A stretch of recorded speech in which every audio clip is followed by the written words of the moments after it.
Al Durr وهذه الكلم بمديح الهادي تنتظم ضاءت بالمختار الظلم وحلا في مولده النغم قسما بالله رب العالمين وقضينا غير دين الله دين فهو دين الحق بدين الأنبياء إنه الإسلام. بسم الله الرحمن الرحیم. سورة النساء آیت نمبر 11. یوصیکم اللہ فی اولادکم. یہ میراث کی آیت سے پہلے کچھ تمہیدی باتیں ہم نے پچھلے سبق میں بھی کی تھی. آج اس کا حصہ دوم ہے.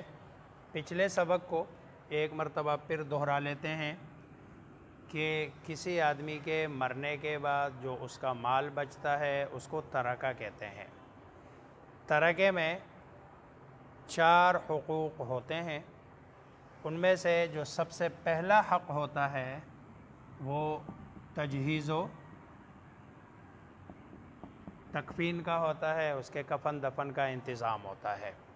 تجہیز و تکفین کے بعد جو دوسرا حق میت کے مال سے جس کا تعلق ہوتا ہے وہ قرض کی ادائیگی. تیسرا حق جو میت کے مال میں ہوتا ہے قرض کی ادائیگی کے بعد وہ جائز وصیت. تجہیز و تکفین میں پچھلے سبق میں ہم بتا چکے ہیں کہ اس میں زیادہ اسراف بھی نہ ہو اور بخل بھی نہ ہو. قرض کی ادائیگی تو جتنی ہے ساری کرنی پڑے گی. اور جائز وصیت میں 2 شرطیں بتائی تھی. ایک شرط یہ ہے کہ 1/3 سے زیادہ کی وصیت نہ ہو اور دوسری شرط یہ بتائی تھی کہ وہ وارث کے لیے نہ ہو.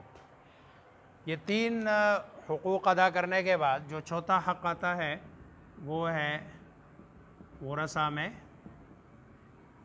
تقسیم. اب ورثہ کو 2 حصوں میں تقسیم کرتے ہیں. نمبر 1 ذوی الفروض اور نمبر 2 عصبات. یہ جو ذوی الفروض ہے یہ 12 افراد ہے جن کا حصہ اللہ تبارک و تعالی نے قرآن کریم میں مقرر کیا ہے اور ان کو ذوی الفروض کہتے ہیں اسی لیے ہے کہ ان کا حصہ مقرر ہے.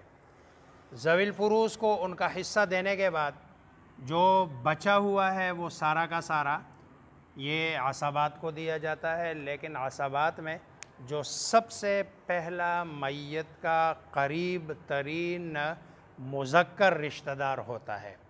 چنانچہ رسول اللہ صلی اللہ علیہ وسلم کا فرمان ہے کہ فما بقی فلأول رجل ذکر، کہ جو بچے جو اللہ نے مقرر کیا وہ تو دے دو، جو بچ جائے تو جو سب سے قریب ترین اور سب سے بہتر جو قریبی رشتہ دار ہوتا ہے میت کا اس کو دے دو. اب ذوی الفروض میں جانے سے پہلے ہم عصبات کا ایک نقشہ بنا لیتے ہیں اور اس نقشے سے ہم اس بات کو سمجھیں گے کہ بھئی یہ تو حصے ان کے مقرر ہے. مثلا بیٹی کو اگر 1 ہو تو آدھا دے دو، 2 یا 2 سے زیادہ ہو تو 2/3 دے دو. باپ اگر اولاد ہے تو 1/6 دے دو اور ماں اگر اولاد ہے تو 1/6 ہے. اولاد نہیں ہے تو 1/3 ہے. اب یہ حصے تو مقرر ہے لیکن جو بچا ہوا ہے وہ عصبات کو دیا جاتا ہے. تو عصبات میں سب سے پہلا جو حق ہے وہ بیٹے کا ہے، یعنی یہ فریق اول ہے. ان میں سب سے پہلا جو حق ہے میت کے جو اولاد ہے. اب اولاد میں پہلا حق نمبر 1 پہ یہ بیٹے آتے ہیں. اگر بیٹے نہ ہو تو پھر دوسرے نمبر پر اس کے پوتے آتے ہیں اور اگر پوتے بھی نہ ہو تو پھر تیسرے نمبر پر اس کے پڑ پوتے آتے ہیں. اسی طرح نیچے جاتے جائیں گے. اب یہ جو نا سارے رشتے ہیں یہ فریق اول ہے.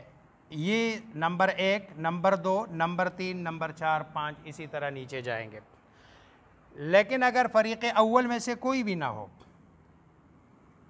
تو پھر ہم جائیں گے فریق ثانی. اور فریق ثانی میت کے جو اوپر یعنی جن سے وہ پیدا ہے. اب مثلا سب سے پہلے جو باری آتی ہے وہ باپ کی آتی ہے، اس سے اوپر یہ دادا کی آتی ہے اور اس سے اوپر پر دادا کی. اب دیکھو یہ اوپر والا، لیکن اگر باپ ہے تو دادا کو نہیں ملے گا، دادا ہے تو پر دادا کو نہیں ملے گا۔ لیکن باپ کو بھی عصبات میں سے تب کنسیڈر کیا جائے گا، شمار کیا جائے گا کہ جب بیٹا پوتا پڑپوتا نہیں ہے۔ اگر یہ ہے تو پھر باپ نہیں ہوگا عصبات میں سے، ورنہ تو مثلا ماں ہے کسی آدمی کی، ایک باپ ہے، ماں نے اپنا حصہ 1/3 لے لیا تو بقایا سارا اس کے باپ کو مل جائے گا اگر بیٹا نہیں ہے، ورنہ تو بیٹا لے لے گا۔ اور اس میں جو فریق ثالث ہے یعنی تیسرا فریق، وہ میت کے بھائی ہے۔ بھائیوں میں یہ میت کا بھائی یا پھر بھائی کی اولاد، یعنی پہلے بھائی اور پھر اس کے بعد بھتیجے، ان کو دیا جائے گا۔ اگر یہ دونوں فریق اول بھی نہیں ہے، فریق ثانی بھی نہیں ہے، تو فریق ثالث یعنی تیسرے فریق میں ہم جائیں گے، پھر ان کو بقایا دیا جائے گا۔ اور اگر یہ تیسرا فریق بھی نہیں ہے تو پھر میت کے باپ کے جو بھائی وغیرہ ہے، مثلا چچا یا ان کی اولاد، اب ان میں سے جو ہوگا قریب ترین، تو سب سے پہلا قریب ترین بیٹا، دوسرا پوتا، پھر پڑپوتا۔ اگر یہ ہے تو ان میں سے جو بھی ہے ان کو دیا جائے گا، یہ نہیں ہے تو باپ دادا پردادا کو دیا جائے گا، یہ نہیں ہے تو بھائی یا ان کی اولاد کو دیا جائے گا، اور اگر یہ بھی نہیں ہے تو چچا یا ان کی اولاد کو دیا جائے گا۔ تو یہ ورثاء میں اس طریقے سے جو ہے نا تقسیم ہوگی کہ ذوی الفروض کا حصہ تو اللہ نے مقرر کیا کہ ان کو اتنا دے دو، ان کو اتنا دے دو، ان کو اتنا دے دو۔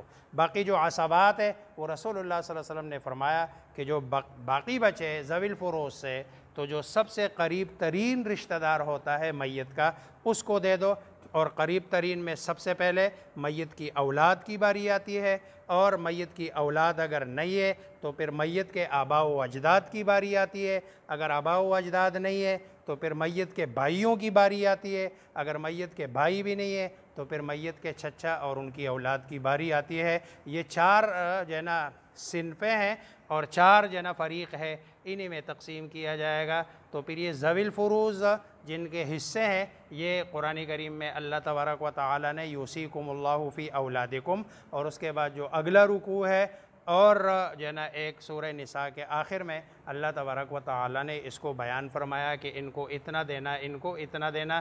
یہ اگر جو 2 میں نے پہلے تمہیدی باتیں بتائی ہے، اگر یہ دونوں آپ کو سمجھ آ گئی ہے تو انشاءاللہ آگے جب ہم ذوی الفروض میں جائیں گے، ان کا حصہ ان کو دیا جائے گا تو وہ آسانی سے آپ کو سمجھ آ جائیں گے۔ اللہ مجھے آپ سب کو سمجھنے عمل کرنے کی توفیق عطا فرمائے۔